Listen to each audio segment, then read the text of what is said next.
Hello and welcome to an India Today special broadcast on day 40 of the Russia-Ukraine conflict. I'm Gaurav Sawant and this special broadcast comes to you from the strife-torn Ukrainian capital, Kyiv. The Russian forces have retreated from the north all the way up to the Belarus border is the assessment of the Ukrainian armed forces. And over the course of the next half hour, India Today's Geeta Mohan and I will get you a series of ground reports. First, our top stories.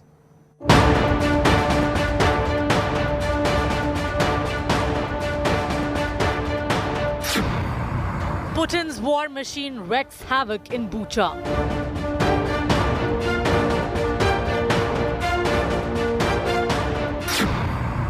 Civilian bodies strewn on the streets. There are shrapnel marks all over, and the shrapnel has also pierced the windscreen and killed those inside. A family, you can see bodies still inside this car.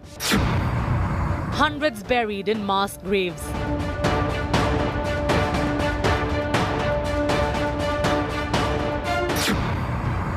Images reveal 45-foot-long trench.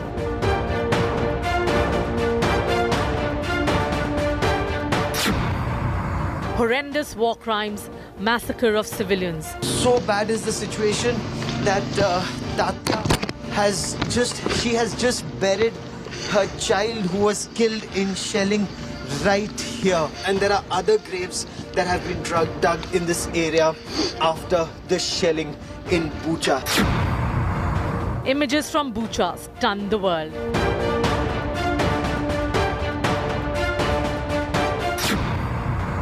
Horrors of Bucha. Top focus on India first. Ukraine's President Zelensky has accused Russia of war crimes in Bucha. Bucha is barely 40 to 50 kilometers from Kyiv. It is one of the prosperous suburbs. India Today's Lalit Mohan Joshi and I reported from Ground Zero.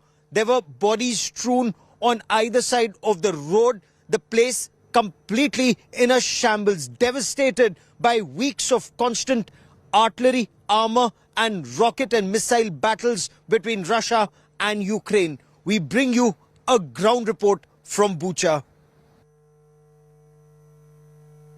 We are currently inside Bucha, and the destruction that you see all around during the Russian occupation of this place is visible for all.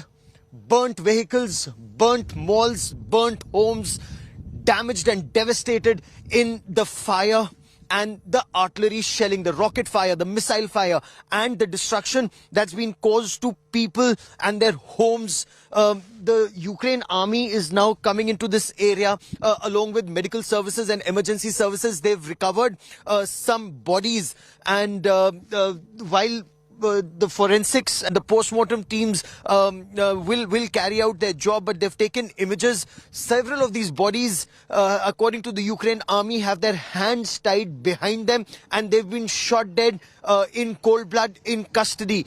Ukraine government says that this is a war crime and that they will hold Russia accountable for this. And several such bodies are littered on the streets of Bucha as we travel. India Today's team has traveled inside Bucha to get you an assessment of the ground situation nearing day 40 of this battle between Russia and Ukraine. While the Russian forces have retreated from Irpin and Bucha, it's only now that the army, the police, the medical services, the security services, they are entering this area.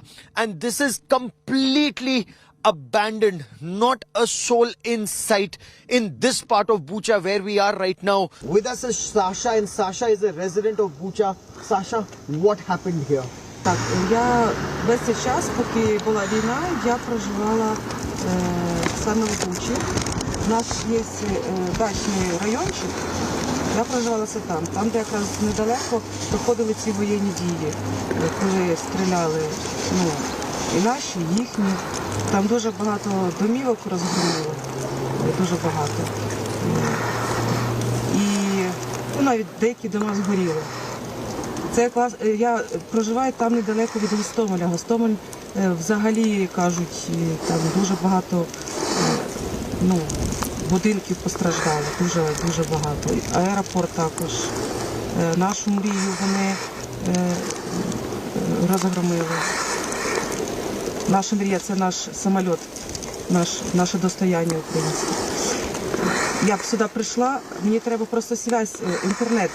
Тут більше ніде нічого не ловить, тільки на цьому місці. Приходиться приходити сюди, дивитися, ну...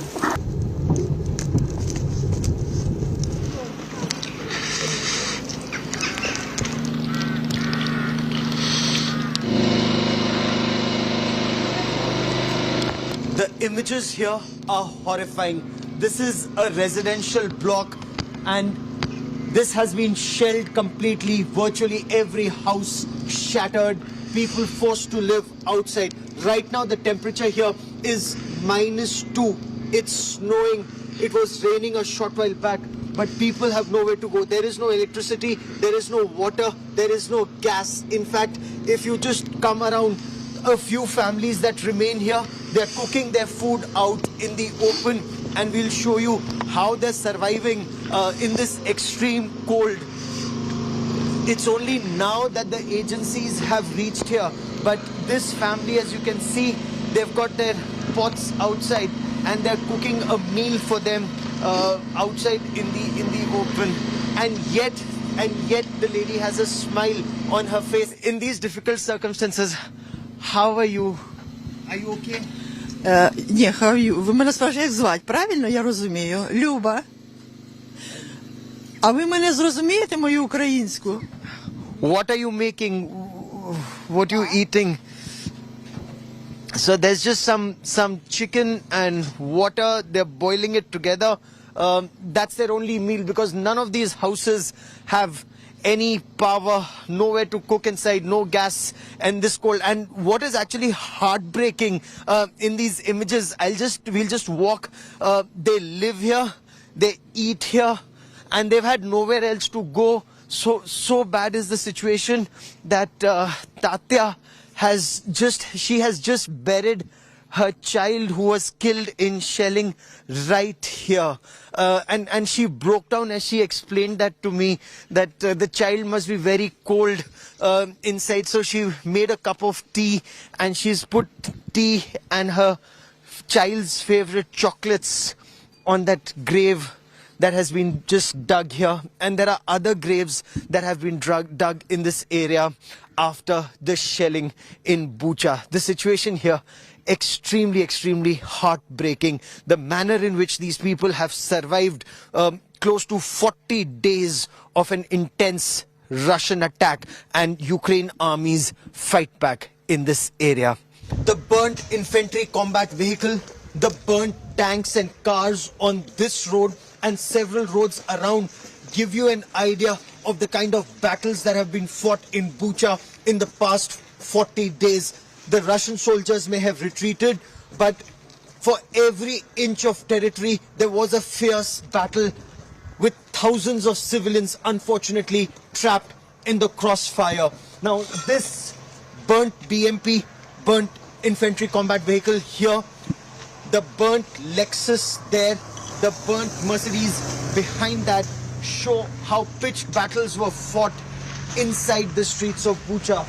Burnt homes, an indication that civilians were caught in this deadly crossfire that took place in this area. Svetlana, what happened here? What happened in Bucha? Пока все страшно. Пока стараемся как-то ожить от того, что здесь происходило. Происходило очень страшное, очень страшное. Даже словами это сложно очень описать. Очень страшно все было. Вы видите, там дома, все разрушено. По жилым домам полностью гатили и градами, и какими-то этими кассетными бомбами. И, в общем, дом у нас разрушен. Полностью все окна, снаряд прилетел в крышу. Вот. Все очень страшно. У соседей тоже в дом попал снаряд. Вот. Поэтому мы надеемся, мы верим, что наши збройні сили нас захистять. Вот, так що, как-то так. Спасибо вам. On the outskirts of Kyiv, en route Bucha, several burnt tanks and armored personal carriers show and indicate the kind of battles that have taken place in this area. Not one, not two, but multiple burnt tanks and APCs in this area. A fierce fight has taken place. The turret completely blown off the tank. The wheels completely destroyed. And this is happening not just in one area, but multiple such locations. If you come close, we'll show you. There's another tank here that lies destroyed. There are other tanks that have been completely destroyed in the attacks that have taken place on the outskirts of Bucha. There are several unexploded shells still lying in this area, and this is the first time as we report this that several agencies are on their way. Just look around. Government agencies are now on their way to Bucha to provide relief and help to those impacted by these battles. Whether it's the army that was holding ground here or emergency services who are now making their way in an attempt to bring back those who were trapped in the past 40 days of these fierce tank battles that took place in and around Irpin and Bucha on the outskirts of Kyiv in Ukraine. So after more than a month of intense shelling, Galina from Bucha is finally leaving on her cycle. How did you survive for 1 month, Galina? I will live in a deep... А можно сказать по-русски? Bunker, yes. We live in a deep bunker, and 3 weeks we sleep like gypsy. Like gypsy, did you have food? Did you have water? A little bit, but we survive. It's okay. Russian people not. I'm so nervous. I can understand. She is nervous. I mean, imagine more than 3 weeks living in a bunker. Now she's leaving on a cycle. It's my cycle. It's your cycle, and with very bare. It's my stuff because I leave this apartment and I go now in my house. So, how scared were you? What was it like when there was like boom, boom, shelling? Boom, boom near my house, 3 meters. Emergency vehicles, they're leaving in a rush, and soldiers are leaving this place. So you can imagine what life is like. It's snowing. It's Yes. very cold. Yes. Too much tank go BMP. I don't know. Yes. Very big. So these were the kind of battles that were fought here. You stay safe, Galina from Bucha. The stench of rotting flesh, burnt bodies. This car, for example, as you can make out, an explosion took place very close by. There are shrapnel marks all over, and the shrapnel has also pierced the windscreen and killed those inside. A family, you can see bodies still inside this car after so many days, devastated, lying on the road. A man, a woman, a child, and there are bodies that are also lying on the roadside, those who were killed in the shelling in this area. And this place in Bucha perhaps witnessed very bad, very intense fighting and shelling from both sides. Russia trying to move towards Kyiv, the Ukrainian army trying to stall the advance, and the battlefield was here in Irpin and in Bucha. But today, finally, when agencies have come here after the Russians retreated towards Belarus and the Ukrainian forces have taken control of this area, it's only now that medical services are arriving here to retrieve these bodies, and there are a number of them lying on the roadside, in front of buildings, in ditches. The Ukrainian army says some of them have their hands tied behind them and they were killed in cold blood. Some others killed in shelling. With cameraman Lalit Mohan Joshi in Bucha, Ukraine, Gaurav Sawant for India Today.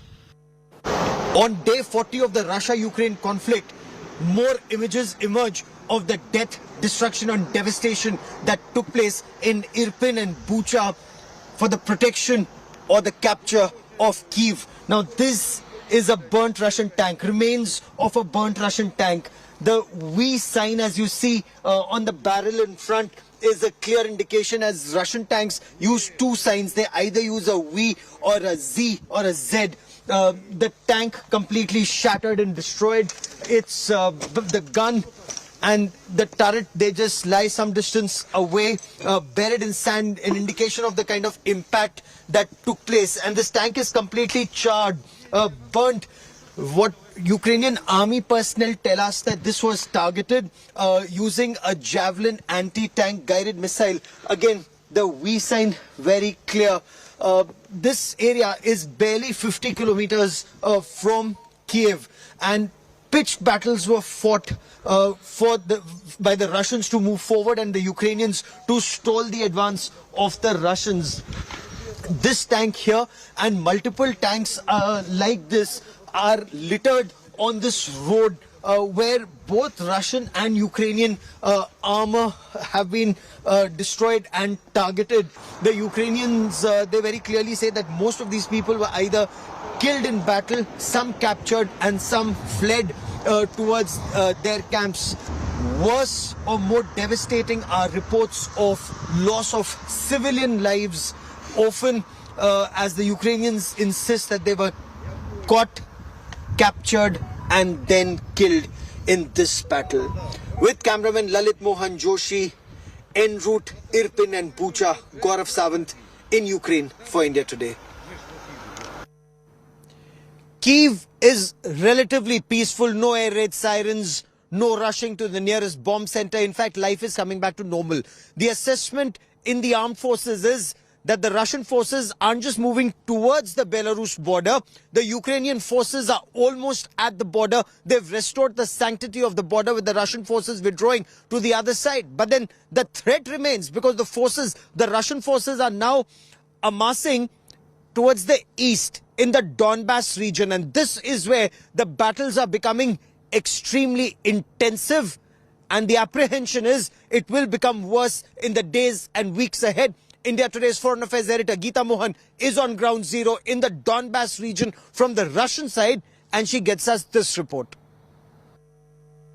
I'm here on a field artillery ammunition support vehicle, and Officer Alexei is my right to the front line. We are going there in just a bit from now to see what the situation is. This is beyond Gorlovka. They've taken the space, this entire place which was Ukrainian territory, and now we'll see how fierce the fighting is at the border, the new front line between Ukraine and Donbass. With video journalist Satya Rautre, Geeta Mohan for India Today. We are here in Verkhneyarskaya. This is the front line. You can hear not so far away from here, action is ongoing. A fierce fight and assault, not just from the Russian side, but also a response from the Ukrainian side as well. But you can see over here the vehicles, armored vehicles, the artillery carriers, some of them destroyed because look at the house, look at the houses and the school over there completely destroyed. That school over there is absolutely destroyed. So that's the situation on the ground. But the Russian forces have taken control of this place, and the assault, the firing, shelling, bombing continues at the border, the new front line. With video journalist Satya Rautre, Geeta Mohan for India Today. After 40 days of Russia-Ukraine conflict, the Ukrainian forces are once again in control of the Hostomel airbase completely. Now, Hostomel, 10 miles from Kyiv, is the home of the Antonov aircraft plant. And this is where the AN-225, the large Mirya aircraft, was also parked and sadly destroyed in this conflict.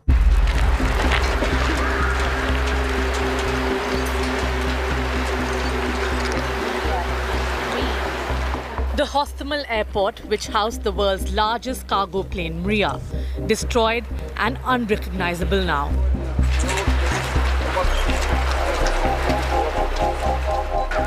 "40 days into the war, this airport lies abandoned and wrecked after a targeted attack by Russia. Ukrainian forces have now regained control of Hostomel, but there's nothing left of this airport or of the beloved Mirya.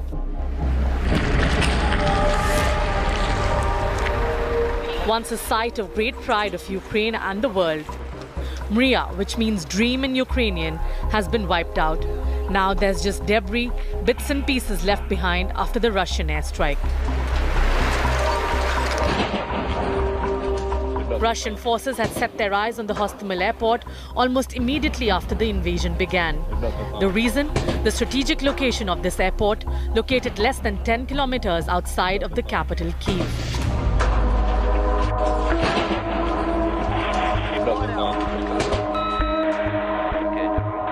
Merely 2-3 days into the war, Russian military Mi-8 utility helicopters were captured in an airborne assault on the Hostomel air base north of Kyiv. It was the first of many mammoth strikes on this airport, and very soon it was up in flames, and Maria, the dream, was shattered.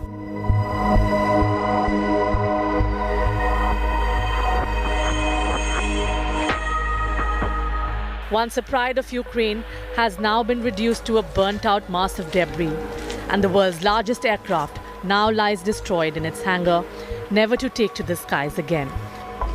Bureau Report, India Today. With the Russian forces retreating, a desperate effort is now being made to restore lives, to rebuild their lives once again. The people here, not just in Kyiv or Irpin or Bucha, but even in the east, in Kharkiv, for example, there are several villages that were directly in the line of Russian fire, and people once again are trying to pick up pieces of their shattered lives and rebuild once again, start afresh. Where homes once stood, there are now piles of rubble. This is Yakovlivka, a village home to about 600 people, around 19 miles from the Ukrainian northeastern city of Kharkiv. It was hit by Russian bombing on March the 3rd, leaving houses destroyed and craters in the ground. Reuters met local resident Vera Barbenka there. The 66-year-old's house was damaged by the shelling. Barbenka said she was in the house when an attack occurred. She and her family ran out and hid under a cage when they heard aircraft flying ahead. A pile of rubble and a fridge is all that remains of her kitchen. Her son Yuri showed Reuters a crater caused by the explosion just yards from the building. Nobody believed that after such an explosion, anyone could survive.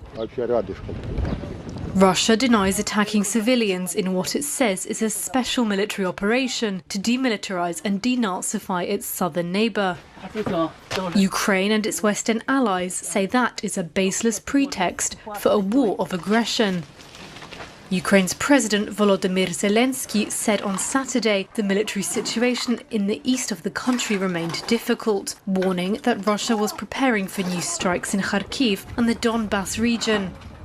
But for now, residents in Yakovlivka are banding together to help rebuild what remains of their village. For Vera, she says the first thing to do is to rebuild her kitchen.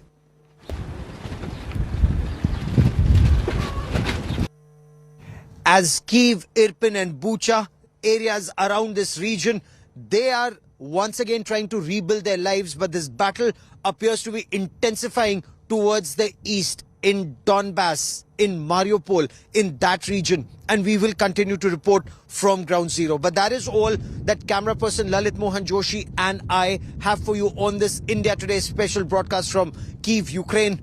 Many thanks for watching. News and updates continue on India Today. Stay with us.